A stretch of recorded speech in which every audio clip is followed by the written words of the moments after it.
The Pink Swastika, Hijacking the Holocaust. October 8, 2015 / In Culture War, featured, Healthcare, Policy, Politics / by Dr. Judith Reisman. The greatest sacrilege to the millions of innocent infant and aged Nazi victims, would be allow these dead to be exploited as political fodder to rearm the same ideologues who ushered in Germany's final solution. Are the victimizers co-opting the Holocaust? Under the banner of the Pink Triangle, a Nazi symbol for incarcerated homosexuals, a mass media campaign by the major broadcasters, press, educators, and now by the legal system, has been awarding Nazi victim status to homosexuals.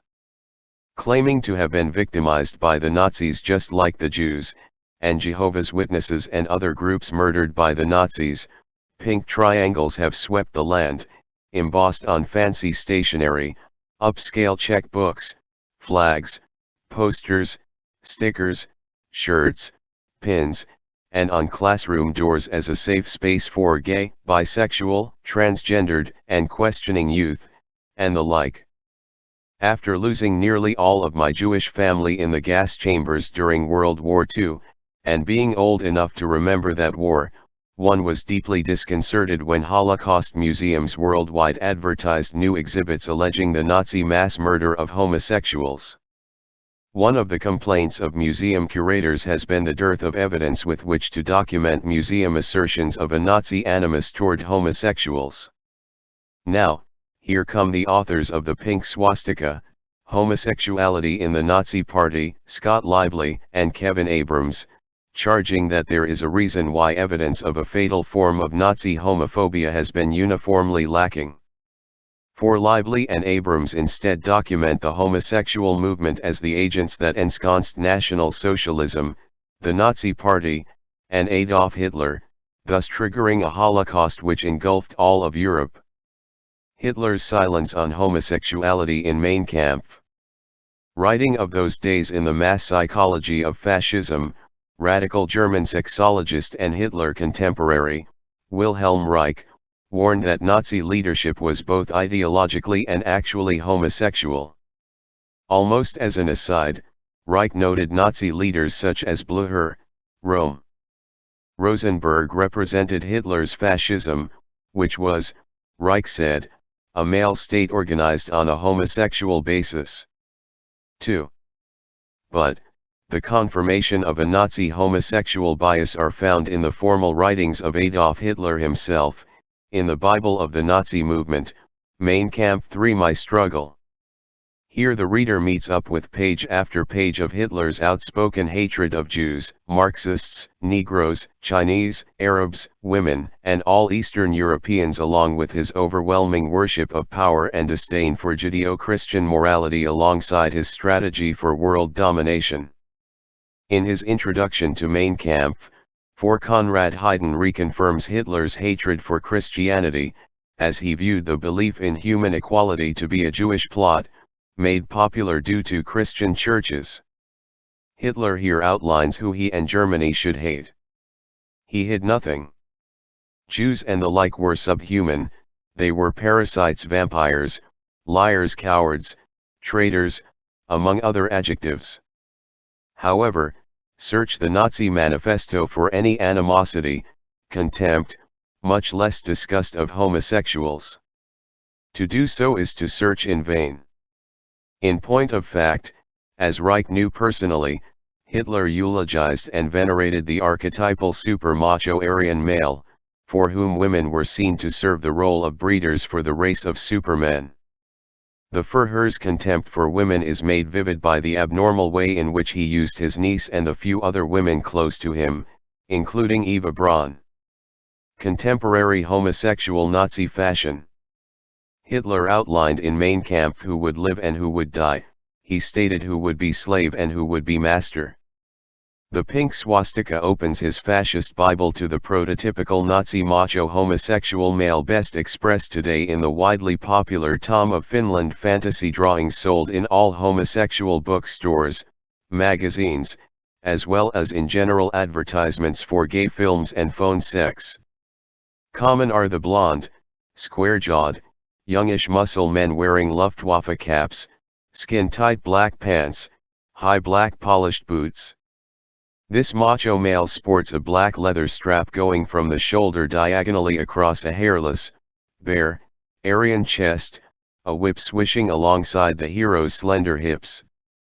He will often dominate a dark-haired male who cowers near or under his Nazi-style boots. All in imitation of the Nazi uniform, careful to avoid the actual uniform and thus to reveal even to the most naive, how fascistic, sadistic is the glorification of macho male homosexuality. The authors recall the 1920s post-WWI Weimar Republic, the near-starvation and wild currency fluctuations in Germany against the backdrop of the sex and drug cabaret scene of Europe and gay Berlin. They point to Berlin's world-famous coterie of bohemian artists, sadosexual transvestites, lesbians, and homosexual nightclubs and baths, as well as the rampant control of Berlin by pornographers, organized crime, and drug dealers. In this milieu, reports Elson in Time Life books, Prelude to War, thousands of young female prostitutes walked Berlin's city streets half-nude, dressed as dominatrixes and schoolgirls, while transvestites and powdered and rouged young men everywhere sold their wares to financiers and military men alike. The infamous German Jewish homosexual sex scientist Magnus Hirschfeld reported that roughly 20,000 boys and youths were prostituted to Germany's flourishing gay population.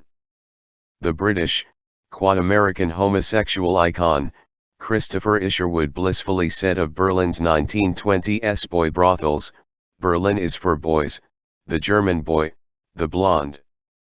7.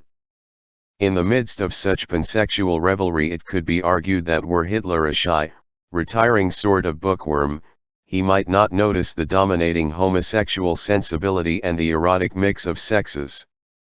However, Lively and Abrams conclude that as a young aspiring Viennese artist, Hitler would be especially familiar with the artistic homosexual fraternity, for Vienna was the hub of Bohemian culture. Hitler claims to have been destitute, and in the midst of the cabaret era, he was reduced to living in a men's hostel for down and outers. Both male and female prostitution were rife, the younger the better. Such a poor young artist would have met many different and adventurous people whose celebrity, like today, was gilded by an intimacy with homosexuality. The authors present a reasonable body of evidence to the jury of public opinion, including the possibility that Hitler earned extra cash as a youthful Viennese prostitute, serving a male clientele. Rome had a taste for young boys. In a fascinating read of 204 well-documented pages, the authors of the Pink Swastika track down the facts behind the homosexual movement's current claims for Nazi victim status. Divided into 7 parts, the story opens as the new Nazi party is founded in the smoky den of the Bratwurstglockel, a tavern frequented by homosexual roughnecks and bully boys, a gay bar, favored by Hitler's closest comrade, Captain Ernst Röhm. Almost every biography of Hitler reports that Röhm was a flagrant homosexual and the only man Hitler called by the familiar du. Hitler's beloved stormtrooper chief and founder of the Brown Shirts, the authors note, had a taste for young boys. Almost as close to Hitler as Röhm was Rudolf Hess, known for his dress-up attire as Black Bertha in the gay bars of pre-war Berlin. 8. In fact, Mein Kampf was dedicated to Hess while Hitler was in prison. The Pink Swastika reports that Hitler was given power by a homosexual gang. It was this gang of brown shirts, under homosexual Rome, says Dr. Carol Quigley, President Bill Clinton's college teacher and mentor, that subverted Germany's free elections by brutal and underhanded strategies. Quigley, the Reichstag burned by homosexuals? According to liberal historian and Clinton's college mentor, Carol Quigley in Tragedy and Hope, 1966, Hitler's intimate friend, Captain Röhm, and his trusted homosexual cadre of stormtroopers staged the famed burning of the Reichstag. Along with other bully boy tactics, This would frighten people into supporting the Nazi Party and Hitler. For our purposes here it is useful to see what Quigley says about homosexual Nazi stormtroopers. Accordingly, a plot was worked out to burn the Reichstag building and blame the communists. Most of the plotters were homosexuals and were able to persuade a degenerate moron from Holland named van der Lubbe to go with them. After the building was set on fire, van der Lubbe was left wandering about in it and was arrested. 9. This is especially interesting. There are many myths surrounding the Night of the Long Knives or the Blood Purge when supposedly only homosexuals such as Rome were murdered by Hitler. Quigley offers another interesting insight, saying that most of the plotters were homosexual. Burning the records of Nazi sex criminals. Nazi book burning. May 10, 1933 Institute book burning. He adds that many of those who knew the truth were murdered in March and April while most of the Nazis who were in on the plot were murdered by Göring during the blood purge of June 30, 1934, emphasis added. 10. Also it was under Röhm and his stormtroopers that the records and books of the Sex Research Institute were burned. The authors reveal that Dr. Magnus Hirschfeld, the homosexual director of the institute, maintained detailed records of his many court-referred sex offenders, including important Nazi rapists, and homosexual child offenders, pederasts. Naturally such incriminating documents would have to be burned. Quigley confirmed that Röhm and other key Nazis who knew too much about Hitler's criminal activities were killed for allegedly plotting against Hitler. Lively and Abrams tracked the role of Röhm in 1933-11 recruiting and training a total of roughly 2.5 to 4.5 million stormtroopers, SA, and Gestapo, SS, compared to about 100,000 men in the regular German army. Once the SA was disbanded after the June 1934 blood purge, most of these experienced SA homosexual leaders moved into other power positions in the German military. Pederasts running the Hitler Youth. The authors raise many questions in the Pink Swastika. If he feared homosexual influence on boys, why did Hitler choose known homosexuals to serve as key youth leaders?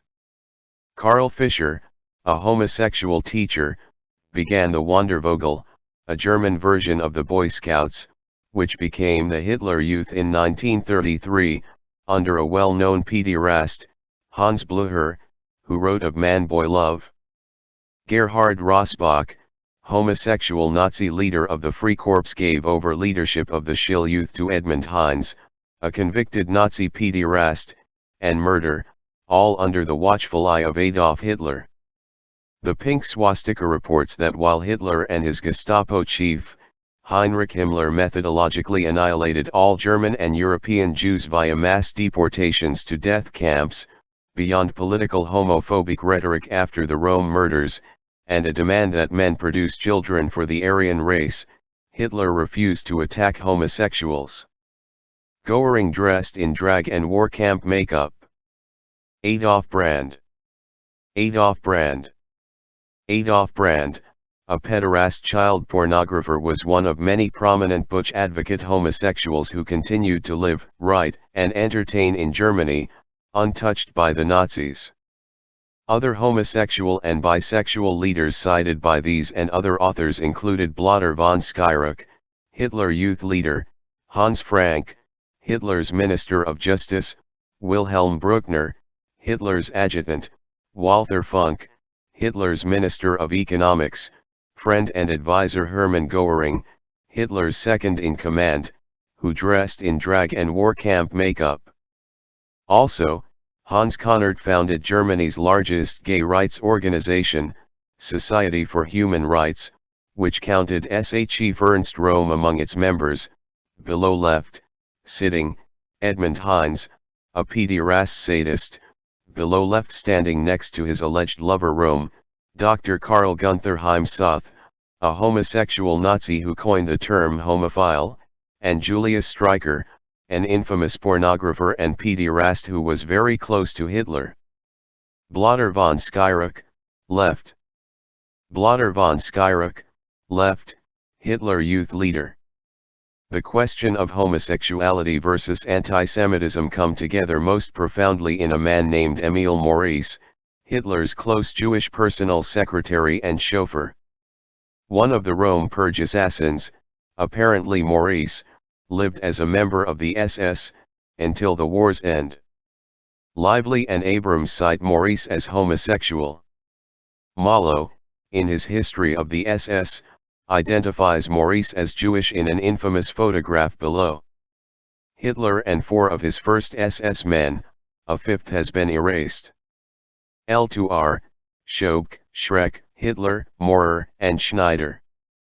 The 5th man was Emil Maurice, who was thrown out of the SS in 1935 when found to be a Jew, but later allowed to retain his appointment and privileges, and wear sick SS uniform.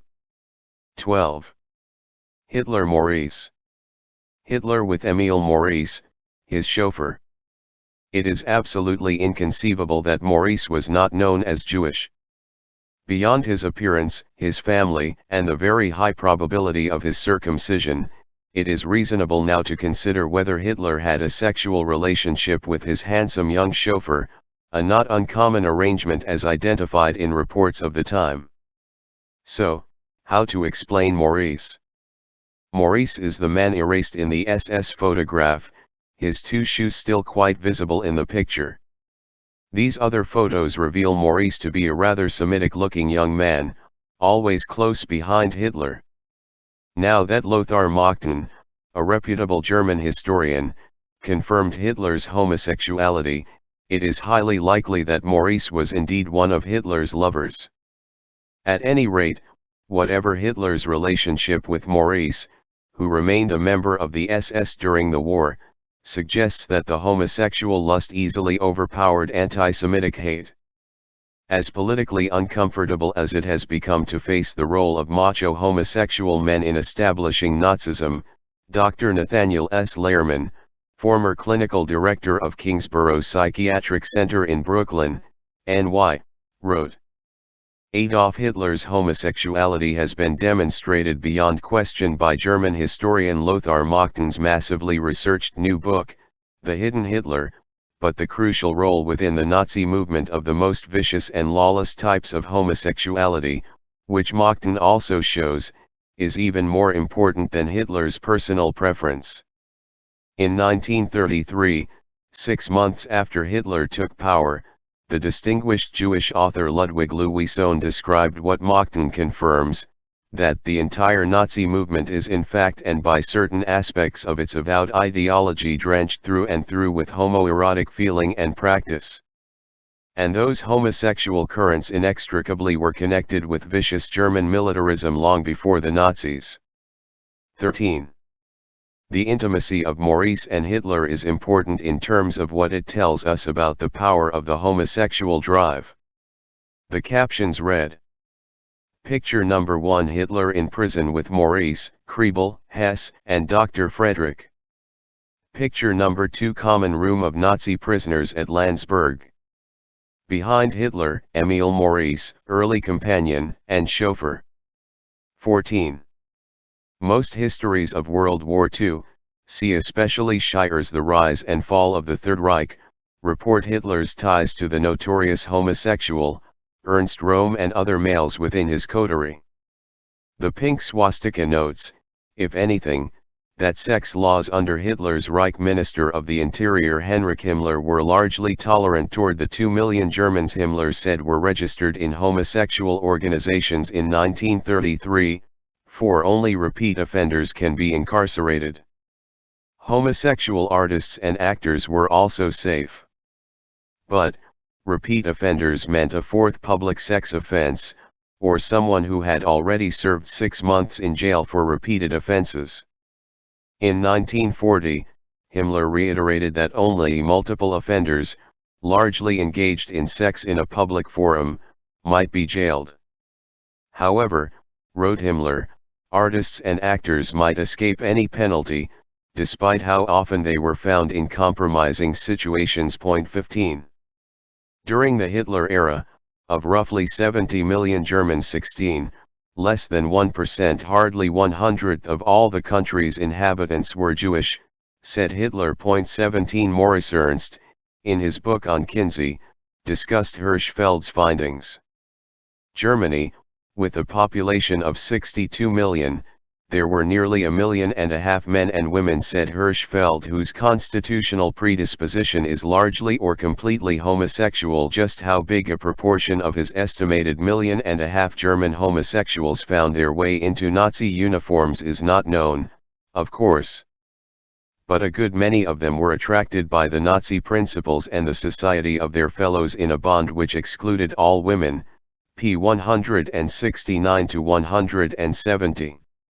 Historical records suggest Germany had perhaps 700,000 Jews, 18 versus 2 to 3 million registered homosexuals, according to Himmler.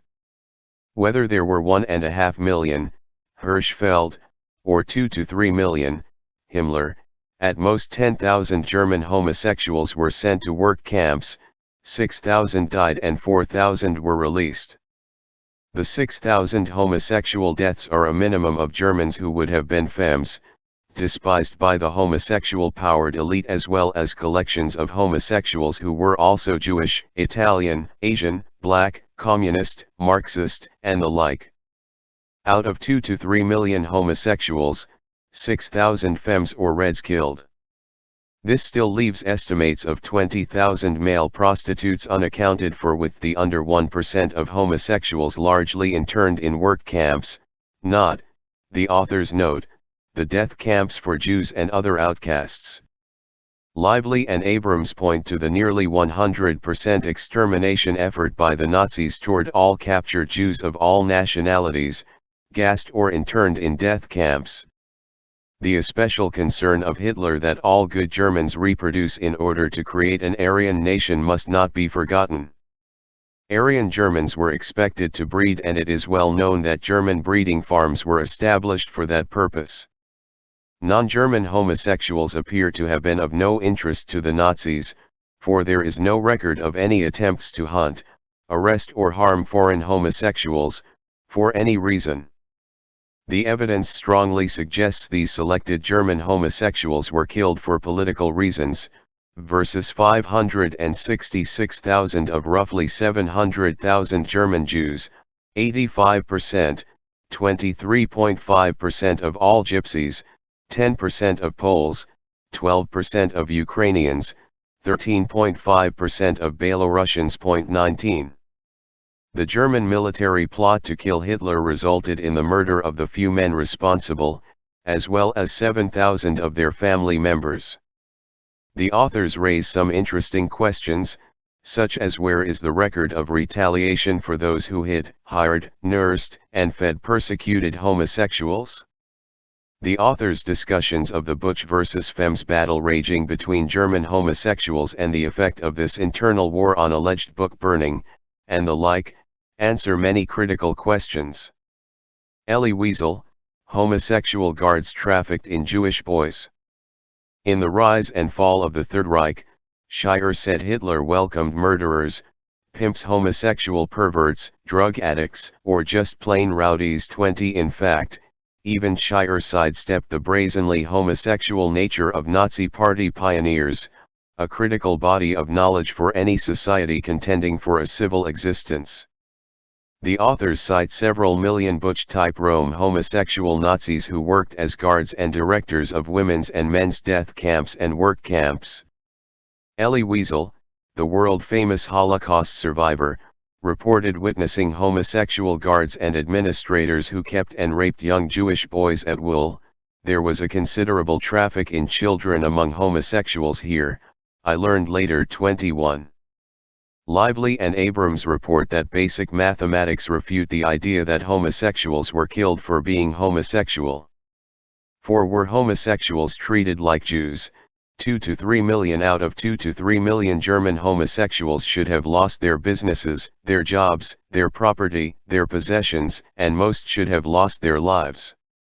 Homosexuals would have been forced to wear pink triangles on their clothing in the streets.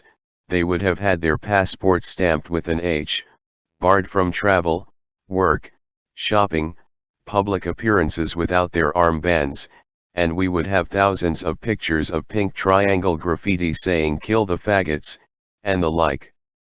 Where did 2 million German homosexuals go? If German homosexuals were not Nazis, these 2 to 3 million men would have been homeless, walled into ghettos, worked as a mass labor pool, then gassed and their abuse recorded in graphic detail, as were millions of Jews. And, if Germany's several million gays were not Nazi victims, they were Nazi soldiers, collaborators, or murderers. Interviewing SS General Jürgen Stroop and a German policeman, Mazarski, Kazimierz 22 reports on the continued presence of homosexuals in the Nazi hierarchy. A policeman well acquainted with Germany's homosexual element spoke up and said they kept files on all known and potential pederasts. He remarked that very few homosexuals in the Gestapo were as indelicately treated as was Rome, so maybe a few of the fags in the party did get knocked off. There were plenty of others who made out just fine. They remained active party members, got promotions, and were protected by the top Gestapo brass. The stormtroopers and the Gestapo were schooled in what the authors call the Hellenistic Greek ideal of man-youth pedagogy. Concerned about the man-boy aspect of homosexuality, the pink swastika connects the dots for readers from the homosexual power structure in Germany to the current social debate in the United States. The naked, copulatory San Francisco gay rights parades, the violent homosexual burning of buildings when Governor Pete Wilson originally refused gay minority rights, the bullying attacks on Cardinal O'Connor and former HHS Secretary Louis Sullivan and scores of others, note the authors, are a replay of the homoerotic Nazis. Our own research on heterosexual v. homosexual partner solicitation language, the Advocate v. The Washingtonian, as noted earlier, regularly finds men and boys pictured in naked fascist chic, strutting the black Luftwaffe cap, boots, whips and black leather, fascist sadism. While Lively and Abrams cite at least 160 ex-gay organizations nationwide which identify sex abuse, neglect, and authoritarian trauma as triggering homosexual conduct, on the evidence, a post-World War II fascist model is afoot in American schools under the protective cover of AIDS prevention and gay youth protection, controlled largely by adult homosexual activists. Parallel with these subversive activities is the effort to divorce children from their parents, by painting the fatal and lonely life of homosexuality with a patina of heroism and martyrdom, via mass media, institutional education, and law, the privilege of marriage being a recent assault, undermining America's survival as the international standard-bearer of a Judeo-Christian moral order. German school children, taught to ignore old-fashioned parents. Lively and Abrams are concerned, and I would conceded properly so, that idealistic gay youth groups are being formed and staffed in classrooms nationwide by recruiters too similar to those who formed the original Hitler Youth. The Pink Swastika authors draw our attention to the need to forcefully reverse the flood of gay rights legislation or face a massive increase in children dedicated to the exploitive and heartbreaking gay life with all that implies for the child and society. The Pink Swastika finds that serious Judeo-Christians are the likely targets of this resurgent homosexual movement. In 1934, all German school children were receiving textual, verbal, and cinematic classroom indoctrination into fascism. The libraries purged anti-Nazi books and teachers, just as our libraries are purging anti-homosexuality books and teachers. And, like our current status, by 1936, Sexuality Advocate, Wilhelm Reich warned that the wide availability and juvenile use of pornography was creating heterophobic German children, boys and girls who feared and distrusted the opposite sex. 23. The homosexual fight for Nazi victim status comes directly on the heels of our exposé of 40 years of corrupt and cynical manipulation of the fraudulent 10% of homosexuality data established by Dr. Alfred Kinsey and co. Kinsey, Sex, and Fraud, Reisman and Eichel. Recently, Newsweek challenged the fraudulent Kinsey data, asking, how many gays are there, while the Wall Street Journal faced up to homosexuals and the 10% fallacy. Using Kinsey's 10% fraud to seduce school children. Recent admissions by Dr. John Bancroft, the new Kinsey Institute Director 24 of Kinsey's reliance and use of a homosexual pederast to obtain Kinsey's child sex data raises the specter that a homosexual/pederast biased male research base has become the foundation of current sexual attitudes, education, conduct, law and public policy. As no other sex researcher has ever reported his or her laboratory experiments on children to determine their sexual capacity, Kinsey remains the citation for all such scientific claims. To that end, H.R. 2749, the Child Protection and Ethics in Education Act of 1995 was introduced by Congressman Steve Stockman, December 1995, to begin to investigate that possibility. The price we now are paying for decades of Kinsey's claims of infant and child sexuality and his 10% homosexuality data, can never be calculated.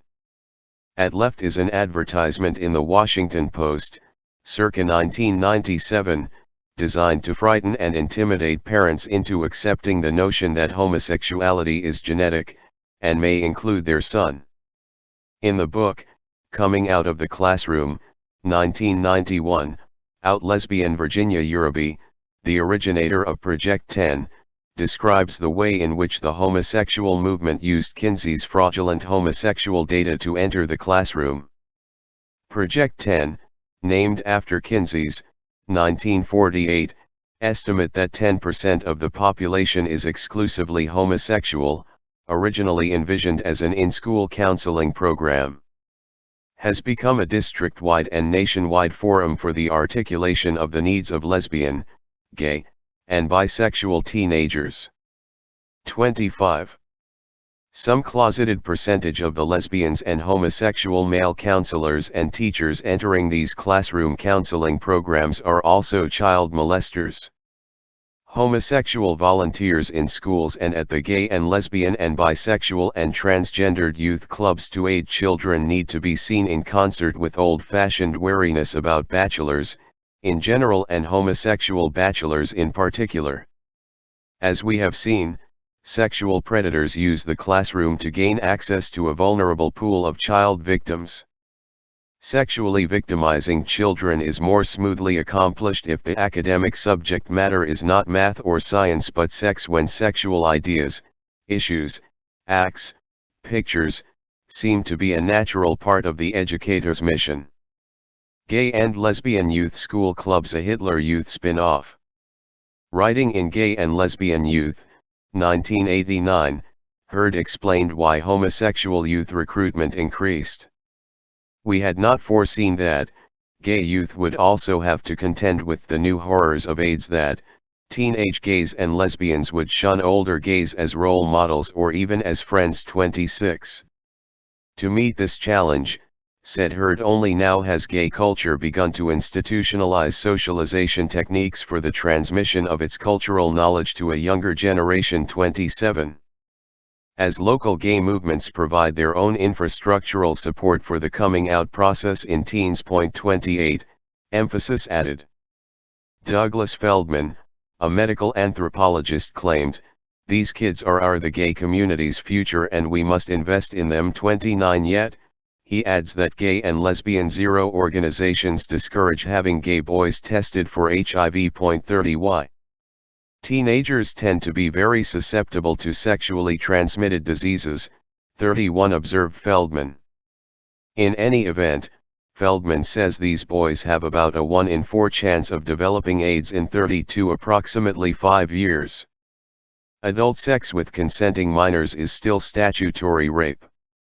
Yet, the March 1992 Advocate magazine cover story blames boy victims, not their adult male victimizers, for the disease, saying, "Teen sex, they're doing it and AIDS is killing them by the thousands." 33.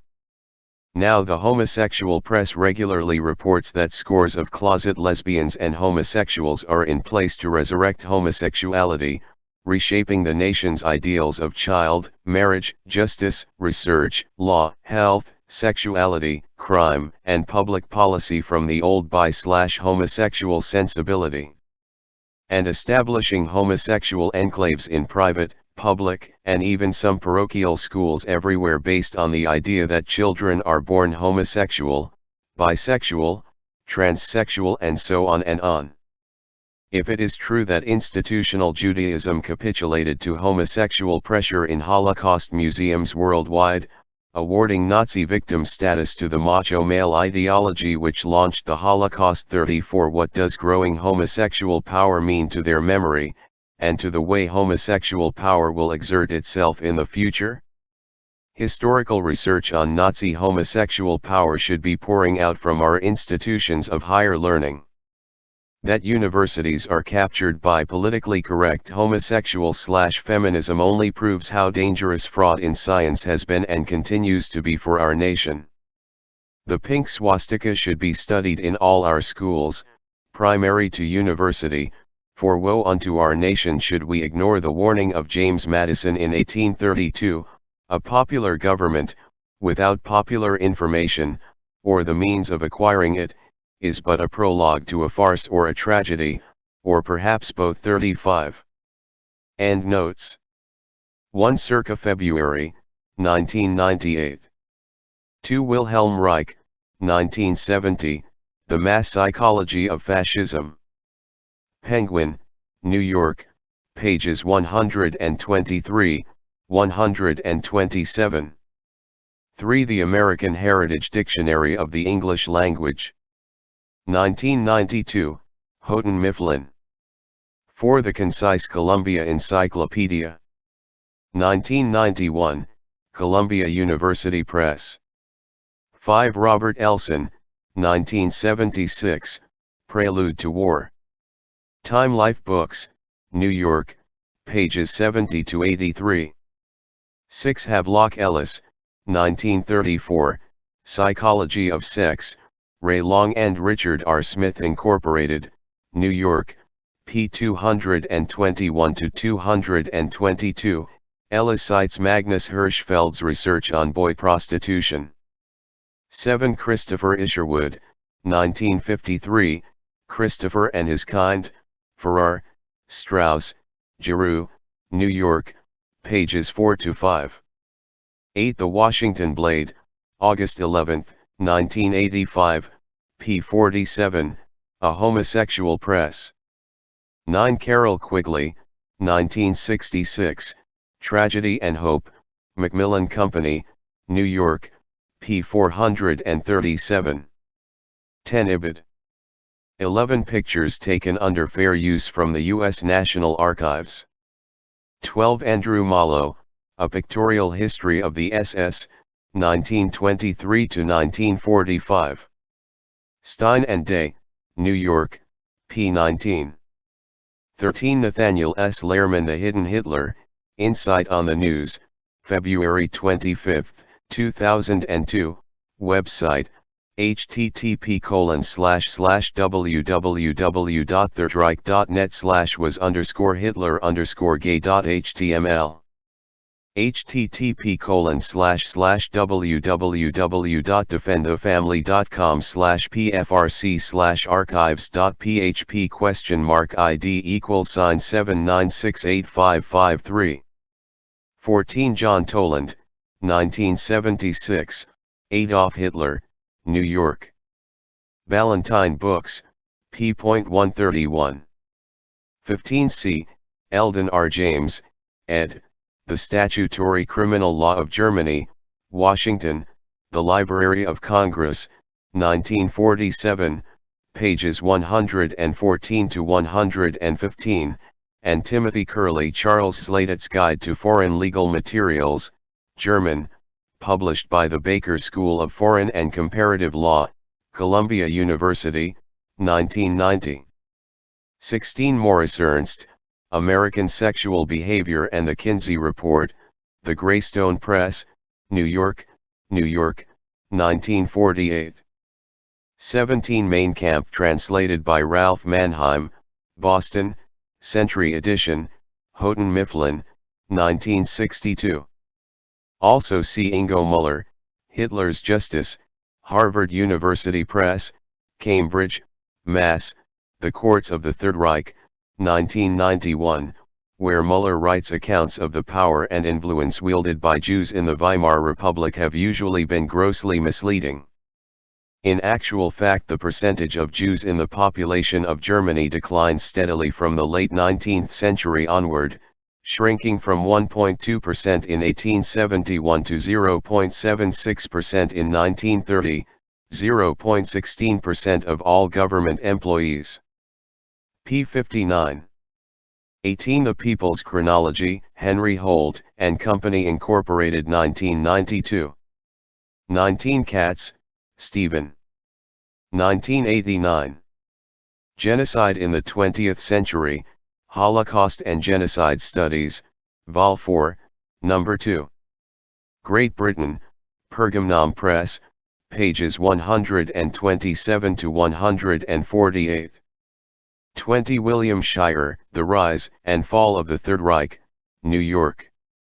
21 Ellie Whistle, 1982, Knight, New York, Bantam Books, p. 46.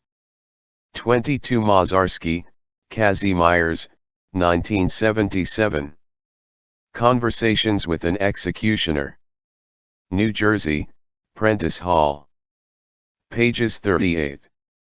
23 Reich, Supra, pages 123, 127. 24 The Washington Post, December 8, 1995, p. B1, and December 28, 1995 Letter to the Editor. 25 Karen Harbeck, ed., Coming Out of the Classroom Closet, Gay and Lesbian Students, Teachers, and Curricula. Harrington Park Press, New York, 1991, at 11. At a Beaverton, Oregon conference, Uraby said, "When you want to start something with gay and lesbian groups, just do it without asking. It's easier to say I'm sorry than may I." April 23, 1992. 26 Heard, Gay and Lesbian Youth, Harrington Park Press, New York, 1989, at 3. 27 ID, at 4. 28 ID, at 29. 29 ID, Feldman in Heard at 192. 30 ID, at 188. 31 ID, at 189. 32 ID, at 188. 33 The Advocate, Teen Sex, They're Doing It and AIDS is Killing Them by the Thousands, March 24, 1992. 34 John Toland, 1976, Adolf Hitler, New York. Ballantine Books, p.131. 35 Letter from James Madison to W.T. Barrie, August 4, 1832, reprinted in the Complete Madison, S. Padower, ed. 1953, p. 337.